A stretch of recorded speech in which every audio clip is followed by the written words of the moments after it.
امام مالک نے بیان کیا، ان سے ہشام بن عروہ نے، ان سے ان کے باپ نے، اور ان سے حضرت عائشہ رضی اللہ عنہا نے کہ جب نبی کریم صلی اللہ علیہ وسلم بیمار پڑے تو آپ کی بعض بیویوں ام سلمہ رضی اللہ عنہا اور ام حبیبہ رضی اللہ عنہا نے ایک گرجے کا ذکر کیا جسے انہوں نے حبشہ میں دیکھا تھا، جس کا نام ماریہ تھا۔ ام سلمہ اور ام حبیبہ رضی اللہ عنہا دونوں حبش کے ملک میں گئی تھیں۔ انہوں نے اس کی خوبصورتی اور اس میں رکھی ہوئی تصاویر کا بھی ذکر کیا۔ اس پر حضور صلی اللہ علیہ وسلم نے سر مبارک اٹھا کر فرمایا کہ یہ وہ لوگ ہیں کہ جب ان میں کوئی صالح شخص مر جاتا تو اس کی قبر پر مسجد تعمیر کر دیتے، پھر اس کی مورت اس میں رکھتے۔ اللہ کے نزدیک یہ لوگ ساری مخلوق میں برے ہیں۔ صحیح بخاری حدیث نمبر 1341۔ ہلال بن علی نے بیان کیا، ان سے انس بن مالک رضی اللہ عنہ نے کہ ہم رسول اللہ صلی اللہ علیہ وسلم کی بیٹی کے جنازے میں حاضر تھے۔ حضور صلی اللہ علیہ وسلم قبر پر بیٹھے ہوئے تھے۔ میں نے دیکھا کہ آپ صلی اللہ علیہ وسلم کی آنکھوں سے آنسو جاری تھے۔ آپ نے پوچھا کہ کیا ایسا آدمی بھی کوئی یہاں ہے جو آج رات کو عورت کے پاس نہ گیا ہو؟ اس پر ابو طلحہ رضی اللہ عنہ بولے کہ میں حاضر ہوں۔ حضور اکرم نے فرمایا کہ پھر تم قبر میں اتر جاؤ۔ انس رضی اللہ عنہ نے کہا کہ وہ اتر گئے اور میت کو دفن کیا۔ عبداللہ بن مبارک نے بیان کیا کہ فلیح نے کہا کہ میرا خیال ہے کہ لم یقارف کا معنی یہ ہے کہ جس نے گناہ نہ کیا ہو۔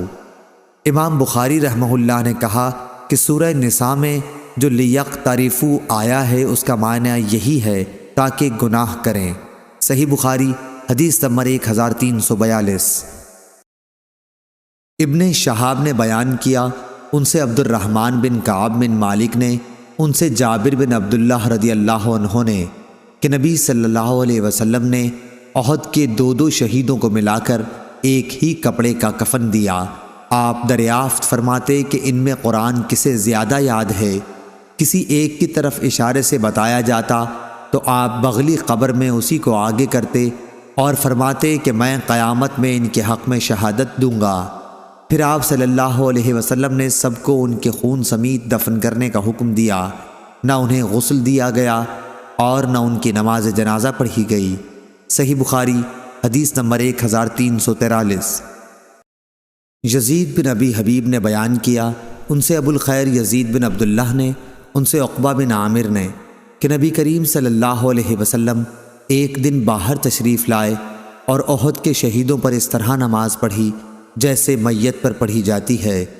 پھر منبر پر تشریف لائے اور فرمایا، دیکھو میں تم سے پہلے جا کر تمہارے لیے میرے سامان بنوں گا اور میں تم پر گواہ رہوں گا، اور قسم اللہ کی میں اس وقت اپنے حوض کو دیکھ رہا ہوں اور مجھے زمین کے خزانوں کی کنجیاں دی گئی ہیں، یا یہ فرمایا کہ مجھے زمین کی کنجیاں دی گئی ہیں، اور قسم خدا کی مجھے اس کا ڈر نہیں کہ میرے بعد تم شرک کرو گے، بلکہ اس کا ڈر ہے کہ تم لوگ دنیا حاصل کرنے میں رغبت کرو گے، نتیجہ یہ کہ آخرت سے غافل ہو جاؤ گے۔ صحیح بخاری حدیث نمبر 1344۔ شہاب نے بیان کیا، ان سے عبد الرحمن بن کعب نے کہ جابر بن عبداللہ رضی اللہ عنہ نے انہیں خبر دی کہ نبی کریم صلی اللہ علیہ وسلم نے احد کے دو شہیدوں کو دفن کرنے میں ایک ساتھ جمع فرمایا تھا۔ صحیح بخاری حدیث نمبر 1345۔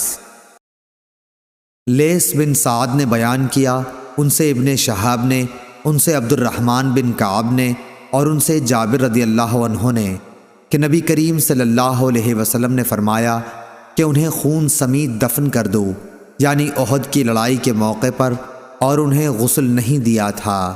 صحیح بخاری حدیث نمبر 1346۔ ابن شہاب نے بیان کیا، ان سے عبد الرحمن بن کعب بن مالک نے اور ان سے جابر بن عبداللہ رضی اللہ عنہ نے کہ رسول اللہ صلی اللہ علیہ وسلم احد کے دو شہیدوں مردوں کو ایک ہی کپڑے میں کفن دیتے اور پوچھتے کہ ان میں قرآن کس نے زیادہ یاد کیا ہے۔ پھر جب کسی ایک کی طرف اشارہ کر دیا جاتا تو لحد میں اسی کو آگے بڑھاتے اور فرماتے جاتے کہ میں ان پر گواہ ہوں، آپ نے خون سمیت انہیں دفن کرنے کا حکم دیا، نہ ان کی نماز جنازہ پڑھی اور نہ انہیں غسل دیا۔ صحیح بخاری حدیث نمبر 1347۔ امام اوزاعی نے خبر دی، انہیں ظاہری نے اور ان سے حضرت جابر بن عبداللہ رضی اللہ عنہ نے کہ رسول اللہ صلی اللہ علیہ وسلم پوچھتے جاتے تھے کہ ان میں قرآن زیادہ کس نے حاصل کیا ہے، جس کی طرف اشارہ کر دیا جاتا آپ لحد میں اسی کو دوسرے سے آگے بڑھاتے۔ حضرت جابر بن عبداللہ رضی اللہ عنہ نے بیان کیا کہ میرے والد اور چچا کو ایک ہی کمبل میں کفن دیا گیا تھا۔ صحیح بخاری حدیث نمبر 1348۔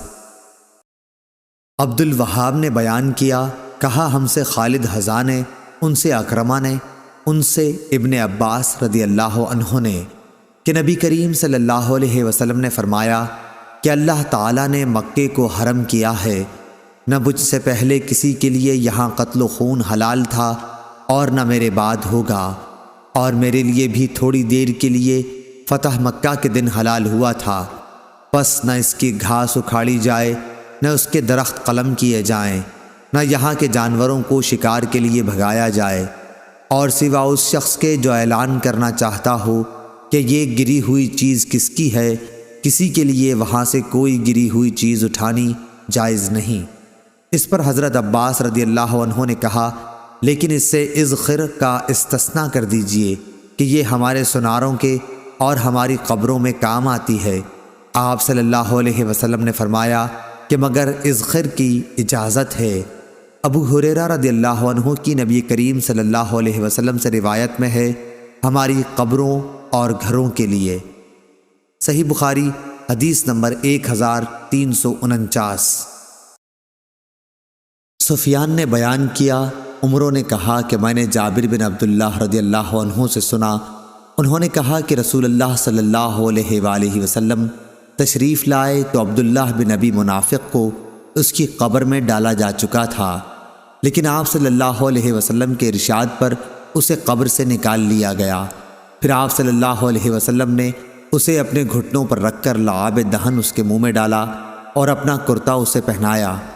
اب اللہ ہی بہتر جانتا ہے، غالباً مرنے کے بعد ایک منافق کے ساتھ اس احسان کی وجہ یہ تھی کہ انہوں نے حضرت عباس رضی اللہ عنہ کو ایک قمیص پہنائی تھی۔ غزوہ بدر میں جب حضرت عباس رضی اللہ عنہ مسلمانوں کے قیدی بن کر آئے تھے، سفیان نے بیان کیا کہ ابو ہارون موسیٰ بن نبی عیسیٰ کہتے تھے کہ رسول اللہ صلی اللہ علیہ وسلم کے استعمال میں 2 کرتے تھے۔ عبداللہ کے لڑکے جو مومن مخلص تھے رضی اللہ عنہ نے کہا کہ یا رسول اللہ صلی اللہ علیہ وسلم، میرے والد کو آپ وہ قمیض پہنا دیجئے جو آپ کے جسد اطہر کے قریب رہتی ہے۔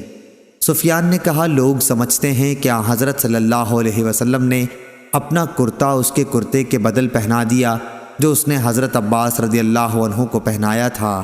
صحیح بخاری حدیث نمبر 1350۔ حسین معلم نے بیان کیا، ان سے عطا بن ابی رباح نے، ان سے جابر رضی اللہ عنہ نے بیان کیا کہ جب جنگ احد کا وقت قریب آ گیا تو مجھے میرے باپ عبداللہ نے رات کو بلا کر کہا، مجھے ایسا دکھائی دیتا ہے کہ نبی کریم صلی اللہ علیہ وسلم کے اصحاب میں سب سے پہلا مقتول میں ہی ہوں گا، اور دیکھو نبی کریم صلی اللہ علیہ وسلم کے سوا کوئی مجھے اپنے عزیزوں اور وارثوں میں تم سے زیادہ عزیز نہیں ہے۔ میں مقروض ہوں، اس لیے تم میرا قرض ادا کر دینا اور اپنی 9 بہنوں سے اچھا سلوک کرنا۔ چنانچہ صبح ہوئی تو سب سے پہلے میرے والد ہی شہید ہوئے۔ قبر میں آپ کے ساتھ میں نے ایک دوسرے شخص کو بھی دفن کیا تھا، پر میرا دل نہیں مانا کہ انہیں دوسرے صاحب کے ساتھ یوں ہی قبر میں رہنے دوں۔ چنانچہ 6 مہینے کے بعد میں نے ان کی لاش کو قبر سے نکالا، دیکھا تو صرف کان تھوڑا سا گلنے کے سوا باقی سارا جسم اسی طرح تھا جیسے دفن کیا گیا تھا۔ صحیح بخاری حدیث نمبر 1351۔ سعید بن عامر نے بیان کیا، ان سے شعبہ نے، ان سے ابن ابی نجیح نے، ان سے عطا بن ابی رباح نے اور ان سے جابر رضی اللہ عنہ نے بیان کیا کہ میرے باپ کے ساتھ ایک ہی قبر میں ایک اور صحابی حضرت جابر رضی اللہ عنہ کے چچا دفن تھے، لیکن میرا دل اس پر راضی نہیں ہو رہا تھا۔ اس لیے میں نے ان کی لاش نکال کر دوسری قبر میں دفن کر دی۔ صحیح بخاری حدیث نمبر 1352۔ جابر بن عبداللہ انصاری رضی اللہ عنہ نے بیان کیا کہ احد کے شہداء کو آن حضرت صلی اللہ علیہ وسلم ایک کفن میں دو کو ایک ساتھ کر کے پوچھتے کہ قرآن کس کو زیادہ یاد تھا۔ پھر جب ایک طرف اشارہ کر دیا جاتا تو بغلی قبر میں اسے آگے کر دیا جاتا۔ پھر آپ فرماتے کہ میں قیامت کو ان کے ایمان پر گواہ بنوں گا۔ آپ صلی اللہ علیہ وسلم نے انہیں بغیر غسل دیے خون سمیت دفن کرنے کا حکم دیا تھا۔ صحیح بخاری حدیث نمبر 1353۔ سالم بن عبداللہ نے خبر دی کہ انہیں ابن عمر رضی اللہ عنہ نے خبر دی کہ عمر رضی اللہ عنہ رسول اللہ صلی اللہ علیہ وسلم کے ساتھ کچھ دوسرے اصحاب کی معیت میں ابن سیاد کے پاس گئے۔ آپ کو وہ بنو مغالہ کے مکانوں کے پاس بچوں کے ساتھ کھیلتا ہوا ملا۔ ان دنوں ابن سیاد جوانی کے قریب تھا۔ اسے حضور صلی اللہ علیہ وسلم کے آنے کی کوئی خبر ہی نہیں ہوئی، لیکن آپ صلی اللہ علیہ وسلم نے اس پر اپنا ہاتھ رکھا تو اسے معلوم ہوا۔ پھر آپ صلی اللہ علیہ وسلم نے فرمایا، اے ابن سیاد، کیا تم گواہی دیتے ہو کہ میں اللہ کا رسول ہوں؟ ابن سیاد رسول اللہ صلی اللہ علیہ وسلم کی طرف دیکھ کر بولا، ہاں میں گواہی دیتا ہوں کہ آپ ان پڑھوں کے رسول ہیں۔ پھر اس نے نبی کریم صلی اللہ علیہ وسلم سے دریافت کیا، کیا آپ اس کی گواہی دیتے ہیں کہ میں بھی اللہ کا رسول ہوں؟ یہ بات سن کر رسول اللہ صلی اللہ علیہ وسلم نے اسے چھوڑ دیا اور فرمایا، میں اللہ اور اس کے پیغمبروں پر ایمان لایا۔ پھر آپ صلی اللہ علیہ وسلم نے اس سے پوچھا کہ تجھے کیا دکھائی دیتا ہے؟ ابن سیاد بولا کہ میرے پاس سچی اور جھوٹی دونوں خبریں آتی ہیں۔ نبی کریم صلی اللہ علیہ وسلم نے فرمایا، پھر تو تیرا سب کام گڑبڑ ہو گیا۔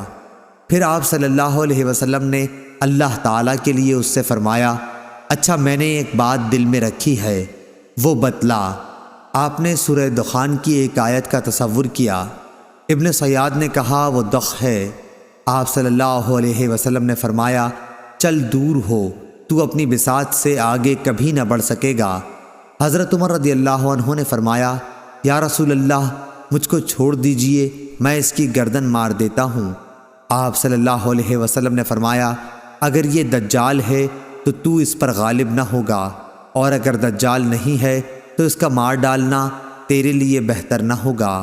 صحیح بخاری حدیث نمبر 1354۔ سالم نے کہا کہ میں نے عبداللہ بن عمر رضی اللہ عنہ سے سنا، وہ کہتے تھے، پھر ایک دن حضرت صلی اللہ علیہ وسلم اور ابی بن کعب رضی اللہ عنہ دونوں مل کر ان کھجور کے درختوں میں گئے جہاں ابن سیاد تھا۔ آپ صلی اللہ علیہ وسلم چاہتے تھے کہ ابن سیاد آپ کو نہ دیکھے، اور اس سے پہلے کہ وہ آپ کو دیکھے، آپ صلی اللہ علیہ وسلم غفلت میں اس سے کچھ باتیں سن لیں۔ آخر حضرت صلی اللہ علیہ وسلم نے اس کو دیکھ پایا۔ وہ ایک چادر اوڑھے پڑا تھا، کچھ گن گن یا پھن پھن کر رہا تھا، لیکن مشکل یہ ہوئی کہ ابن سیاد کی ماں نے دور ہی سے حضرت صلی اللہ علیہ وسلم کو دیکھ پایا۔ آپ صلی اللہ علیہ وسلم کھجور کے تنوں میں چھپ چھپ کر جا رہے تھے۔ اس نے پکار کر ابن سیاد سے کہہ دیا، صاف، یہ نام ابن سیاد کا تھا، دیکھو محمد آن پہنچے۔ یہ سنتے ہی وہ اٹھ کھڑا ہوا۔ حضرت صلی اللہ علیہ وسلم نے فرمایا، کاش اس کی ماں ابن سیاد کو باتیں کرنے دیتی تو وہ اپنا حال کھولتا۔ شعیب نے اپنی روایت میں زمزمہ، فرفصہ اور عقیل نے رمرمہ نقل کیا ہے، اور معمر نے رمزہ کہا ہے۔ صحیح بخاری حدیث نمبر 1355۔ حماد بن زید نے بیان کیا، ان سے ثابت نے، ان سے انس بن مالک رضی اللہ عنہ نے بیان کیا کہ ایک یہودی لڑکا عبد القدوس نبی کریم صلی اللہ علیہ وسلم کی خدمت کیا کرتا تھا۔ ایک دن وہ بیمار ہو گیا۔ آپ صلی اللہ علیہ وسلم اس کا مزاج معلوم کرنے کے لیے تشریف لائے اور اس کے سرہانے بیٹھ گئے اور فرمایا کہ مسلمان ہو جا۔ اس نے اپنے باپ کی طرف دیکھا، باپ وہیں موجود تھا۔ اس نے کہا کہ کیا مضائقہ ہے؟ ابو القاسم صلی اللہ علیہ وسلم جو کچھ کہتے ہیں مان لے۔ چنانچہ وہ بچہ اسلام لے آیا۔ جب حضرت صلی اللہ علیہ وسلم باہر نکلے تو آپ نے فرمایا کہ شکر ہے اللہ پاک کا جس نے اس بچے کو جہنم سے بچا لیا۔ صحیح بخاری حدیث نمبر 1356۔ عبید اللہ بن زیاد نے بیان کیا کہ میں نے عبداللہ بن عباس رضی اللہ عنہ کو یہ کہتے سنا تھا کہ میں اور میری والدہ حضرت صلی اللہ علیہ وسلم کی ہجرت کے بعد مکے میں کمزور مسلمانوں میں سے تھیں، میں بچوں میں اور میری والدہ عورتوں میں۔ صحیح بخاری حدیث نمبر 1357۔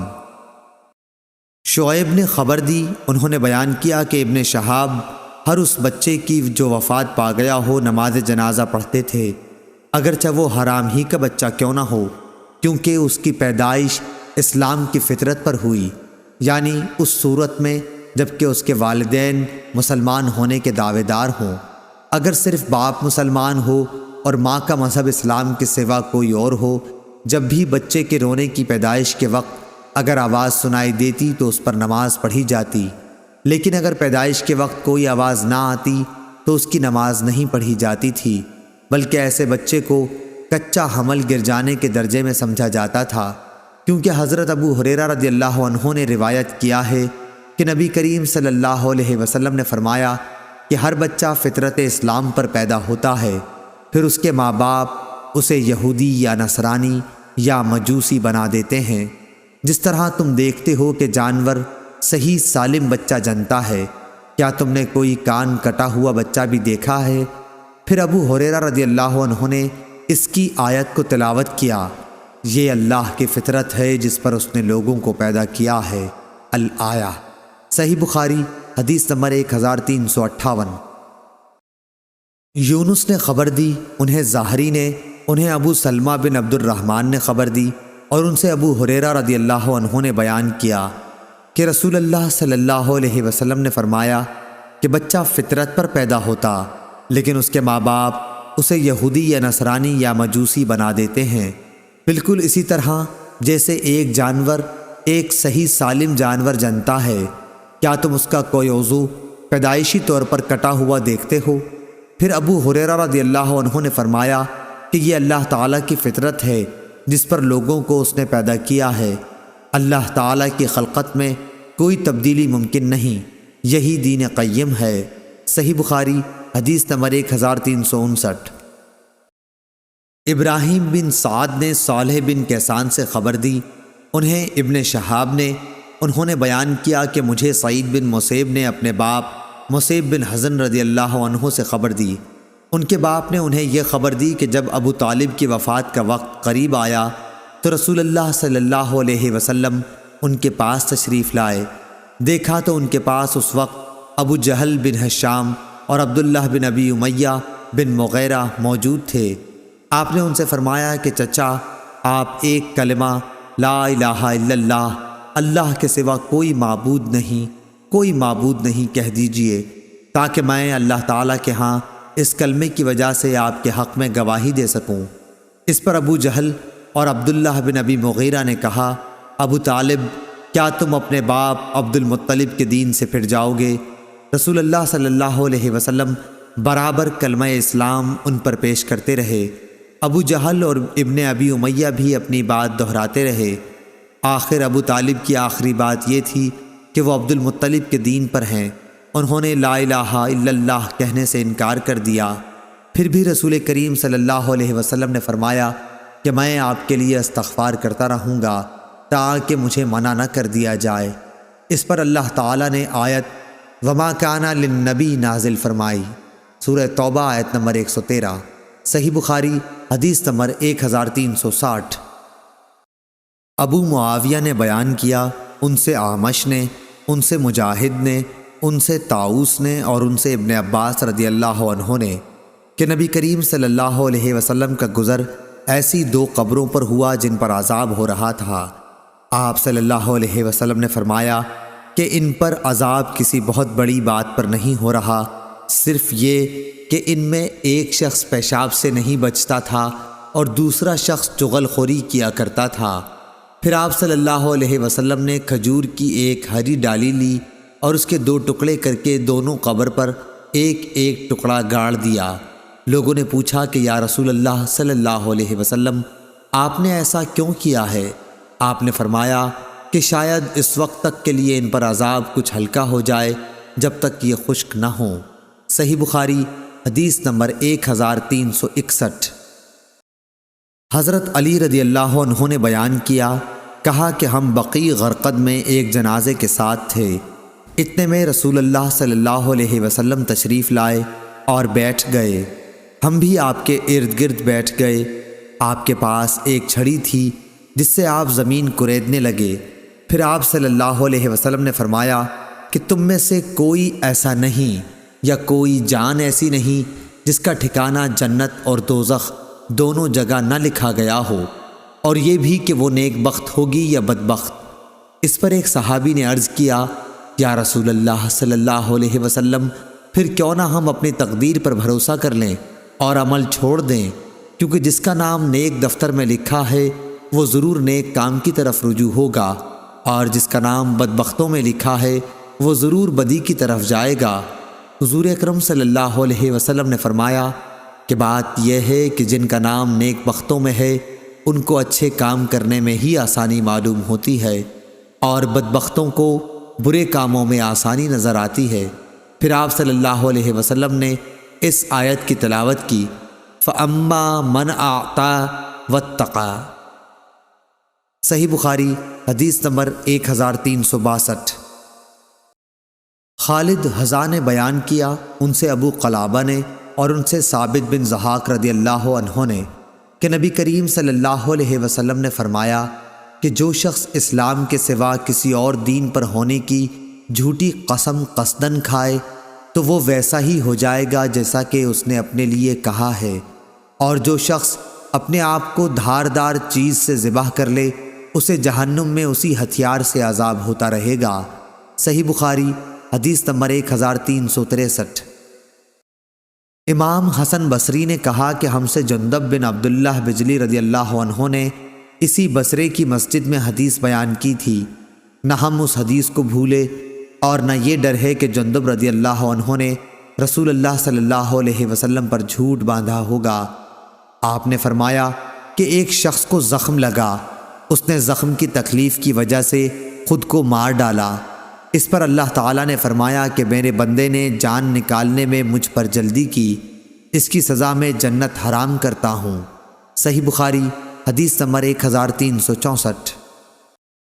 ابو زناد نے خبر دی، ان سے اعرج نے، ان سے ابو ہریرہ رضی اللہ عنہ نے بیان کیا کہ رسول اللہ صلی اللہ علیہ وسلم نے فرمایا کہ جو شخص خود اپنا گلا گھونٹ کر جان دے ڈالتا ہے وہ جہنم میں اپنا گلا گھونٹتا رہے گا، اور جو برچھے یا تیر سے اپنے تئیں مارے وہ دوزخ میں بھی اس طرح اپنے تئیں مارتا رہے گا۔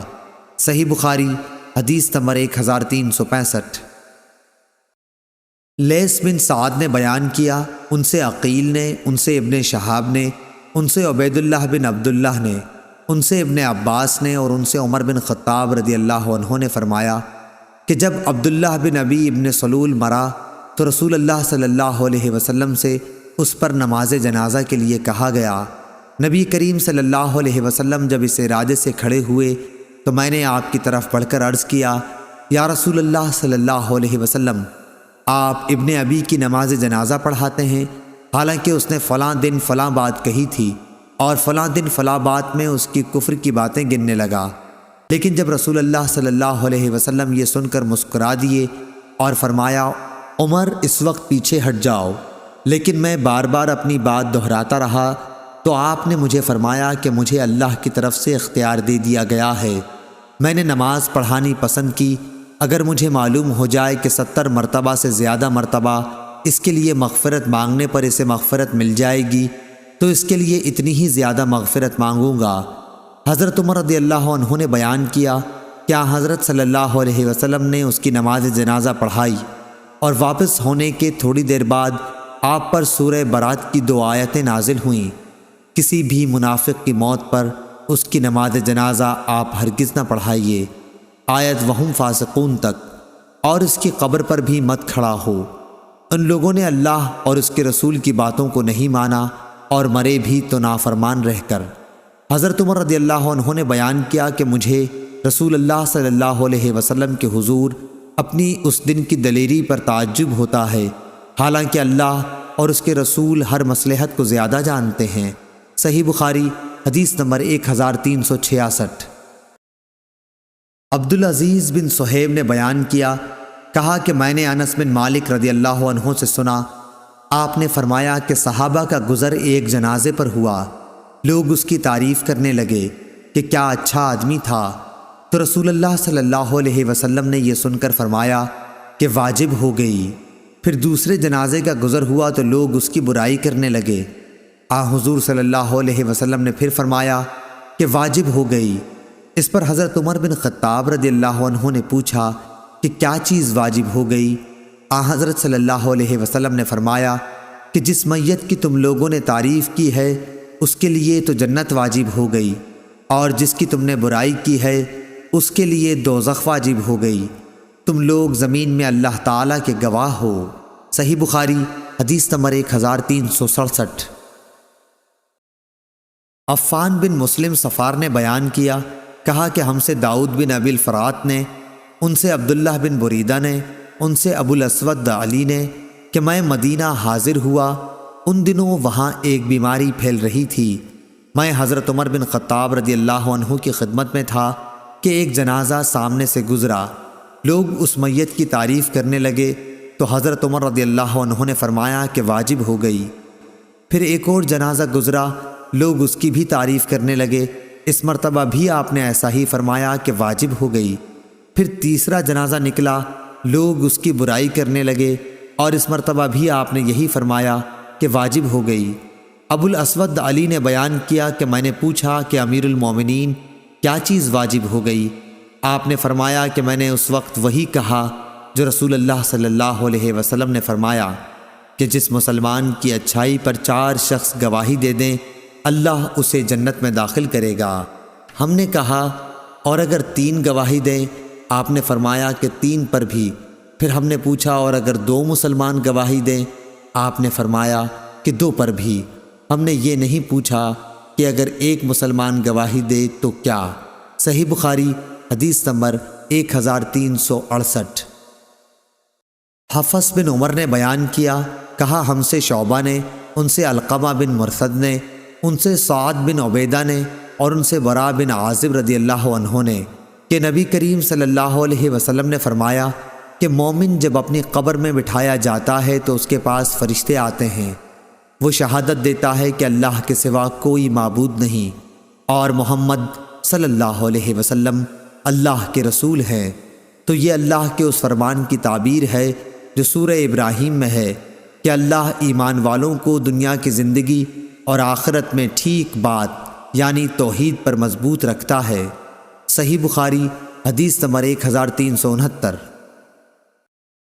علی بن عبداللہ بدینی نے بیان کیا، کہا کہ ہم سے یعقوب بن ابراہیم نے، ان سے ان کے والد نے، ان سے صالح نے، ان سے نافع نے کہ ابن عمر رضی اللہ عنہ نے انہیں خبر دی کہ نبی کریم صلی اللہ علیہ وسلم کنویں جس میں بدر کے مشرک مقتولین کو ڈال دیا گیا تھا والوں کے قریب آئے اور فرمایا تمہارے مالک نے جو تم سے سچا وعدہ کیا تھا اسے تم لوگوں نے پا لیا۔ لوگوں نے عرض کیا کہ آپ مردوں کو خطاب کرتے ہیں۔ لوگوں نے عرض کیا کہ آپ مردوں کو خطاب کرتے ہیں۔ آپ صلی اللہ علیہ وسلم نے فرمایا کہ تم کچھ ان سے زیادہ سننے والے نہیں ہو، البتہ وہ جواب نہیں دے سکتے۔ صحیح بخاری حدیث نمبر 1370۔ عبداللہ بن محمد نے بیان کیا، کہا ہم سے سفیان بن عینہ نے، ان سے ہشام بن عروہ نے، ان سے ان کے والد نے اور ان سے حضرت عائشہ رضی اللہ عنہا نے فرمایا کہ رسول اللہ صلی اللہ علیہ وسلم نے بدر کے کافروں کو یہ فرمایا تھا کہ میں جو ان سے کہا کرتا تھا اب ان کو معلوم ہوا ہوگا کہ وہ سچ ہے، اور اللہ نے سورہ روم میں فرمایا اے پیغمبر تو مردوں کو نہیں سنا سکتا۔ صحیح بخاری حدیث نمبر 1371۔ عبدان نے بیان کیا، کہا مجھ کو میرے باپ عثمان نے خبر دی، انہیں شعبہ نے، انہوں نے اشعث سے سنا، انہوں نے اپنے والد ابو شعشع سے، انہوں نے مسروق سے اور انہوں نے عائشہ رضی اللہ عنہا سے کہ ایک یہودیہ عورت ان کے پاس آئی، اس نے عذاب قبر کا ذکر چھیڑ دیا اور کہا کہ اللہ تجھ کو عذاب قبر سے محفوظ رکھے۔ اس پر عائشہ رضی اللہ عنہا نے رسول اللہ صلی اللہ علیہ وسلم سے عذاب قبر کے بارے میں دریافت کیا۔ آپ صلی اللہ علیہ وسلم نے اس کا جواب دیا کہ ہاں، عذاب قبر حق ہے۔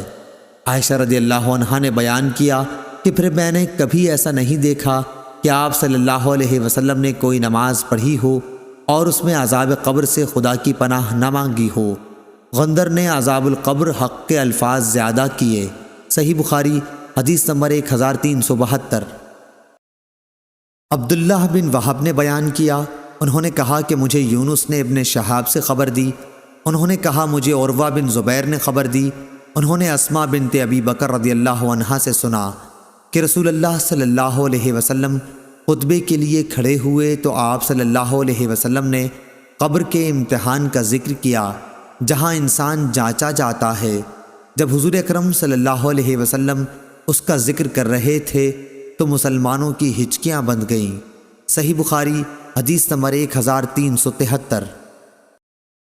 سعید نے بیان کیا، ان سے قتادہ نے اور ان سے انس بن مالک رضی اللہ عنہ نے کہ رسول اللہ صلی اللہ علیہ وسلم نے فرمایا کہ آدمی جب اپنی قبر میں رکھا جاتا ہے اور جنازے میں شریک ہونے والے لوگ اس سے رخصت ہوتے ہیں تو بھی وہ ان کے جوتوں کی آواز سنتا ہوتا ہے کہ دو فرشتے منکر نکیر اس کے پاس آتے ہیں، وہ اسے بٹھا کر پوچھتے ہیں کہ اس شخص یعنی محمد رسول اللہ صلی اللہ علیہ وسلم کے بارے میں تو کیا اعتقاد رکھتا تھا؟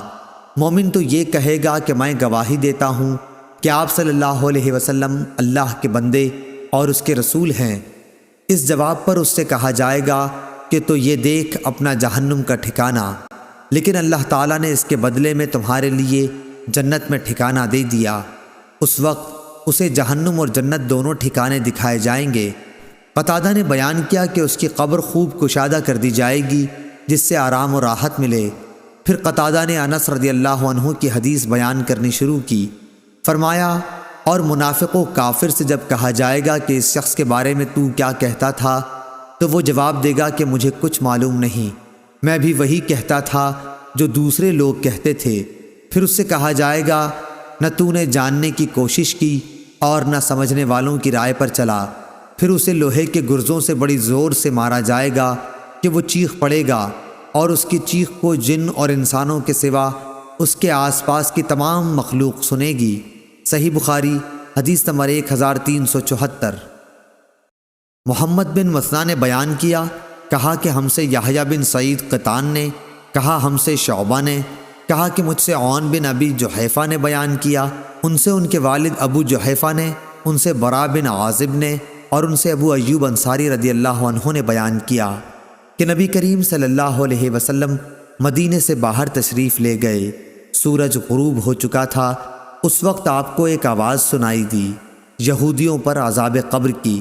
پھر آپ صلی اللہ علیہ وسلم نے فرمایا کہ یہودی پر اس کی قبر میں عذاب ہو رہا ہے۔ اور نضر بن شمیل نے بیان کیا کہ ہمیں شعبہ نے خبر دی، ان سے عون نے بیان کیا، انہوں نے اپنے باپ ابو جحیفہ سے سنا، انہوں نے براء سے سنا، انہوں نے ابو ایوب انصاری رضی اللہ عنہ سے، اور انہوں نے نبی کریم صلی اللہ علیہ وسلم سے۔ صحیح بخاری حدیث نمبر 1375۔ موسیٰ بن عقبہ نے بیان کیا، کہا کہ مجھ سے خالد بن سعید بن عاص کی صاحبزادی ام خالد نے بیان کیا، انہوں نے نبی کریم صلی اللہ علیہ وسلم کو قبر کے عذاب سے پناہ مانگتے سنا۔ صحیح بخاری حدیث نمبر 1376۔ یحییٰ بن ابی کثیر نے بیان کیا، ان سے ابو سلمہ نے اور ان سے ابو ہریرہ رضی اللہ عنہ نے بیان کیا کہ رسول اللہ صلی اللہ علیہ وسلم اس طرح دعا کرتے تھے، اے اللہ، میں قبر کے عذاب سے تیری پناہ چاہتا ہوں، اور دوزخ کے عذاب سے، اور زندگی اور موت کی آزمائشوں سے، اور کان دجال کی بلا سے تیری پناہ چاہتا ہوں۔ صحیح بخاری حدیث نمبر 1377۔ جریر نے بیان کیا، ان سے اعمش نے، ان سے مجاہد نے، ان سے طاؤس نے کہ ابن عباس رضی اللہ عنہ نے بیان کیا کہ رسول اللہ صلی اللہ علیہ وسلم کا گزر 2 قبروں پر ہوا۔ آپ صلی اللہ علیہ وسلم نے فرمایا کہ ان دونوں کے مردوں پر عذاب ہو رہا ہے، اور یہ بھی نہیں کہ کسی بڑی اہم بات پر ہو رہا ہے۔ پھر آپ صلی اللہ علیہ وسلم نے فرمایا کہ ہاں ان میں ایک شخص تو چغل خوری کیا کرتا تھا اور دوسرا پیشاب سے بچنے کے لیے احتیاط نہیں کرتا تھا۔ ابن عباس رضی اللہ عنہ نے بیان کیا کہ پھر آپ صلی اللہ علیہ وسلم نے ایک ہری ٹہنی لی اور اس کے 2 ٹکڑے کر کے دونوں کی قبروں پر گاڑ دیا اور فرمایا کہ شاید جب تک یہ خشک نہ ہو ان کا عذاب کم ہو جائے۔ صحیح بخاری حدیث نمبر 1378۔ امام مالک رحمہ اللہ نے یہ حدیث بیان کی۔ انہوں نے کہا کہ ہم سے نافع نے بیان کیا اور ان سے عبداللہ بن عمر رضی اللہ عنہ نے بیان کیا کہ رسول اللہ صلی اللہ علیہ وسلم نے فرمایا کہ جب تم میں سے کوئی شخص مر جاتا ہے تو اس کا ٹھکانہ اسے صبح و شام دکھایا جاتا ہے۔ اگر وہ جنتی ہے تو جنت والوں میں اور جو دوزخی ہے تو دوزخ والوں میں۔ پھر کہا جاتا ہے یہ تیرا ٹھکانہ ہے یہاں تک کہ قیامت کے دن اللہ تجھ کو اٹھائے گا۔ صحیح بخاری حدیث نمبر 1379۔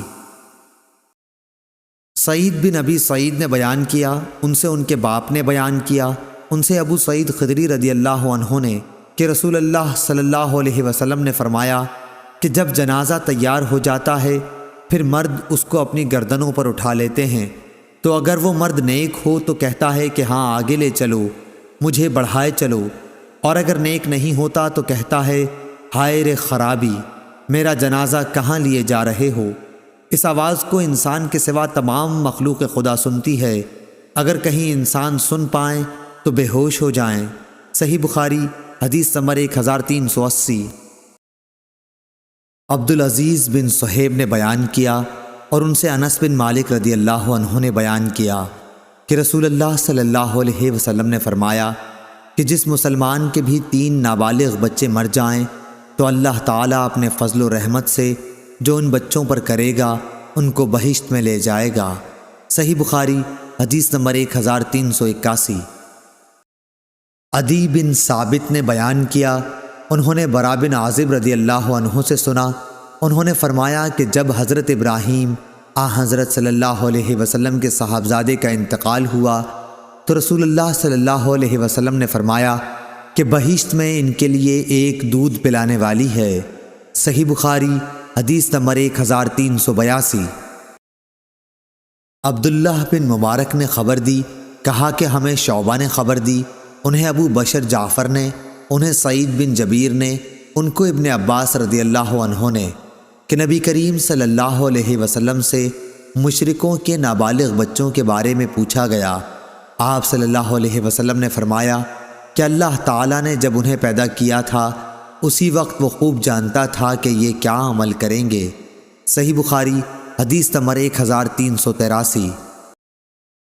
عطا بن یزید لیثی نے خبر دی، انہوں نے ابو ہریرہ رضی اللہ عنہ سے سنا، آپ نے فرمایا کہ رسول اللہ صلی اللہ علیہ وسلم سے مشرکوں کے نابالغ بچوں کے بارے میں پوچھا گیا۔ آپ نے فرمایا کہ اللہ خوب جانتا ہے جو بھی وہ عمل کرنے والے ہوئے۔ صحیح بخاری حدیث نمبر 1384۔ آدم بن ابی ایاس نے بیان کیا، ان سے ابن ابی ذئب نے، ان سے زہری نے، ان سے ابو سلمہ بن عبد الرحمن نے اور ان سے ابو ہریرہ رضی اللہ عنہ نے کہ نبی صلی اللہ علیہ وسلم نے فرمایا ہر بچے کی پیدائش فطرت پر ہوتی ہے، پھر اس کے ماں باپ اسے یہودی یا نصرانی یا مجوسی بنا دیتے ہیں، بالکل اسی طرح جیسے جانور کے بچے صحیح سالم ہوتے ہیں۔ کیا تم نے پیدائشی طور پر کوئی ان کے جسم کا حصہ کٹا ہوا دیکھا ہے؟ صحیح بخاری حدیث نمبر 1385۔ ابو رجاء عمران بن تمیم نے بیان کیا اور ان سے سمرہ بن جندب رضی اللہ عنہ نے کہ نبی کریم صلی اللہ علیہ وسلم نماز فجر پڑھنے کے بعد عموماً ہماری طرف منہ کر کے بیٹھ جاتے اور پوچھتے کہ آج رات کسی نے کوئی خواب دیکھا ہو تو بیان کرو۔ راوی نے کہا کہ اگر کسی نے کوئی خواب دیکھا ہوتا تو اسے وہ بیان کر دیتا اور آپ اس کی تعبیر اللہ کو جو منظور ہوتی بیان فرماتے۔ ایک دن آپ نے معمول کے مطابق ہم سے دریافت فرمایا، کیا آج رات کسی نے تم میں کوئی خواب دیکھا ہے؟ ہم نے عرض کی کہ کسی نے نہیں دیکھا۔ آپ نے فرمایا لیکن میں نے آج رات ایک خواب دیکھا ہے کہ 2 آدمی میرے پاس آئے، انہوں نے میرے ہاتھ تھام لیے اور مجھے ارض مقدس کی طرف لے گئے اور وہاں سے عالم بالا کی مجھ کو سیر کرائی۔ وہاں کیا دیکھتا ہوں کہ ایک شخص تو بیٹھا ہوا ہے اور ایک شخص کھڑا ہے، اور اس کے ہاتھ میں امام بخاری نے کہا کہ ہمارے بعض اصحاب نے غالباً عباس بن فضیل اسقاطی نے موسیٰ بن اسماعیل سے یوں روایت کیا ہے، لوہے کا آنکس تھا جسے وہ بیٹھنے والے کے جبڑے میں ڈال کر اس کے سر کے پیچھے تک چیر دیتا، پھر دوسرے جبڑے کے ساتھ بھی اسی طرح کرتا تھا۔ اس دوران میں اس کا پہلا جبڑا صحیح اور اپنی اصلی حالت پر آ جاتا اور پھر پہلے کی طرح وہ اسے دوبارہ چیرتا۔ میں نے پوچھا کہ یہ کیا ہو رہا ہے؟ میرے ساتھ کے دونوں آدمیوں نے کہا کہ آگے چلو۔ چنانچہ ہم آگے بڑھے تو ایک ایسے شخص کے پاس آئے جو سر کے بل لیٹا ہوا تھا، اور دوسرا شخص ایک بڑا سا پتھر لیے اس کے سر پر کھڑا تھا۔ اس پتھر سے وہ لیٹے ہوئے شخص کے سر کو کچل دیتا تھا۔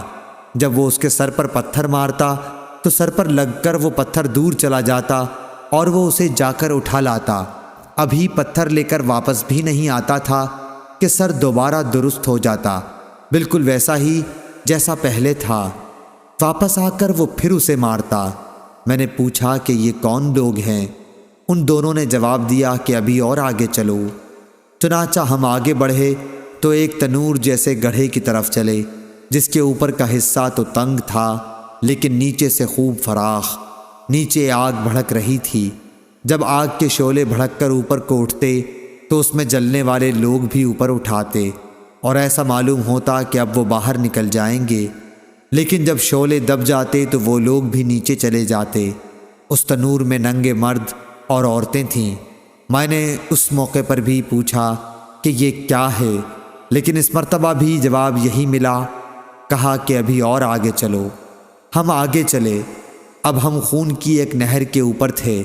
نہر کے اندر ایک شخص کھڑا تھا اور اس کے بیچ میں یزید بن ہارون اور وہب بن جریر نے جریر بن حازم کے واسطے سے واسطہ نہر کے بجائے شط النہر، نہر کے کنارے کے الفاظ نقل کیے ہیں۔ ایک شخص تھا جس کے سامنے پتھر رکھا ہوا تھا۔ نہر کا آدمی جب باہر نکلنا چاہتا تو پتھر والا شخص اس کے منہ پر اتنی زور سے پتھر مارتا کہ وہ اپنی پہلی جگہ پر چلا جاتا، اور اسی طرح جب بھی وہ نکلنے کی کوشش کرتا وہ شخص اس کے منہ پر پتھر اتنی ہی زور سے پھر مارتا کہ وہ اپنی اصلی جگہ پر نہر میں چلا جاتا۔ میں نے پوچھا یہ کیا ہو رہا ہے؟ انہوں نے جواب دیا کہ ابھی اور آگے چلو۔ چنانچہ ہم اور آگے بڑھے اور ایک ہرے بھرے باغ میں آئے جس میں ایک بہت بڑا درخت تھا۔ اس درخت کی جڑ میں ایک بڑی عمر والے بزرگ بیٹھے ہوئے تھے اور ان کے ساتھ کچھ بچے بھی بیٹھے ہوئے تھے۔ درخت سے قریب ہی ایک شخص اپنے آگے آگ سلگا رہا تھا۔ وہ میرے دونوں ساتھی مجھے لے کر اس درخت پر چڑھے۔ اس طرح وہ مجھے ایک ایسے گھر میں اندر لے گئے کہ اس سے زیادہ حسین و خوبصورت اور بابرکت گھر میں نے کبھی نہیں دیکھا تھا۔ اس گھر میں بوڑھے، جوان، عورتیں اور بچے سبھی قسم کے لوگ تھے۔ میرے ساتھی مجھے اس گھر سے نکال کر پھر ایک اور درخت پر چڑھا کر مجھے ایک اور دوسرے گھر میں لے گئے جو نہایت خوبصورت اور بہتر تھا۔ اس میں بھی بہت سے بوڑھے اور جوان تھے۔ میں نے اپنے ساتھیوں سے کہا، تم لوگوں نے مجھے رات بھر خوب سیر کرائی، کیا جو کچھ میں نے دیکھا اس کی تفصیل بھی کچھ بتلاؤ گے؟ انہوں نے کہا، ہاں، وہ جو تم نے دیکھا تھا اس آدمی کا جبڑا لوہے کے آنکس سے پھاڑا جا رہا تھا تو وہ جھوٹا آدمی تھا جو جھوٹی باتیں بیان کیا کرتا تھا۔ اس سے وہ جھوٹی باتیں دوسرے لوگ سنتے، اس طرح ایک جھوٹی بات دور دور تک پھیل جایا کرتی تھی۔ اسے قیامت تک یہی عذاب ہوتا رہے گا۔ جس شخص کو تم نے دیکھا کہ اس کا سر کچلا جا رہا تھا تو وہ ایک ایسا انسان تھا جسے اللہ تعالیٰ نے قرآن کا علم دیا تھا، لیکن وہ رات کو پڑا سوتا رہتا اور دن میں اس پر عمل نہیں کرتا تھا۔ اسے بھی یہ عذاب قیامت تک ہوتا رہے گا۔ اور جنہیں تم نے تنور میں دیکھا تو وہ زناکار تھے، اور جس کو تم نے نہر میں دیکھا وہ سود خور تھا، اور وہ بزرگ جو درخت کی جڑ میں بیٹھے ہوئے تھے وہ ابراہیم علیہ السلام تھے، اور ان کے ارد گرد والے بچے لوگوں کی نابالغ اولاد تھی، اور جو شخص آگ جلا رہا تھا وہ دوزخ کا داروغہ تھا، اور وہ گھر جس میں تم پہلے داخل ہوئے جنت میں عام مومنوں کا گھر تھا، اور یہ گھر جس میں تم اب کھڑے ہو یہ شہداء کا گھر ہے اور میں جبرائیل ہوں اور یہ میرے ساتھ میکائیل ہیں۔ اچھا اب اپنا سر اٹھاؤ۔ میں نے جو سر اٹھایا تو کیا دیکھتا ہوں کہ میرے اوپر بادل کی طرح کوئی چیز ہے۔ میرے ساتھیوں نے کہا کہ یہ تمہارا مکان ہے۔ اس پر میں نے کہا کہ پھر مجھے اپنے مکان میں جانے دو۔ انہوں نے کہا کہ ابھی تمہاری عمر باقی ہے جو تم نے پوری نہیں کی، اگر آپ وہ پوری کر لیتے تو اپنے مکان میں آ جاتے۔ صحیح بخاری حدیث نمبر 1386۔ وہیب بن خالد نے بیان کیا، ان سے ہشام بن عروہ نے، ان سے ان کے باپ نے، اور ان سے حضرت عائشہ رضی اللہ عنہا نے کہ میں والد ماجد حضرت ابوبکر رضی اللہ عنہ کی خدمت میں ان کی مرض الموت میں حاضر ہوئی تو آپ نے پوچھا کہ نبی کریم صلی اللہ علیہ وسلم کو تم لوگوں نے کتنے کپڑوں کا کفن دیا تھا؟ حضرت عائشہ رضی اللہ عنہا نے جواب دیا کہ 3 سفید دھلے ہوئے کپڑوں کا۔ آپ کو کفن میں قمیص اور عمامہ نہیں دیا گیا تھا۔ اور ابوبکر رضی اللہ عنہ نے ان سے یہ بھی پوچھا کہ آپ کی وفات کس دن ہوئی تھی؟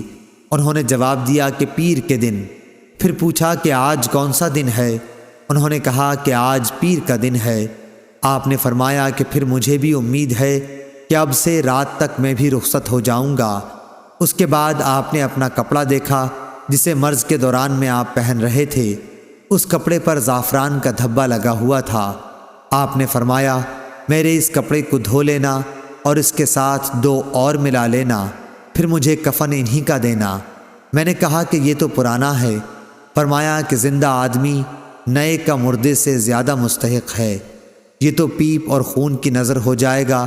پھر منگل کی رات کا کچھ حصہ گزرنے پر آپ کا انتقال ہوا اور صبح ہونے سے پہلے آپ کو دفن کیا گیا۔ صحیح بخاری حدیث نمبر 1387۔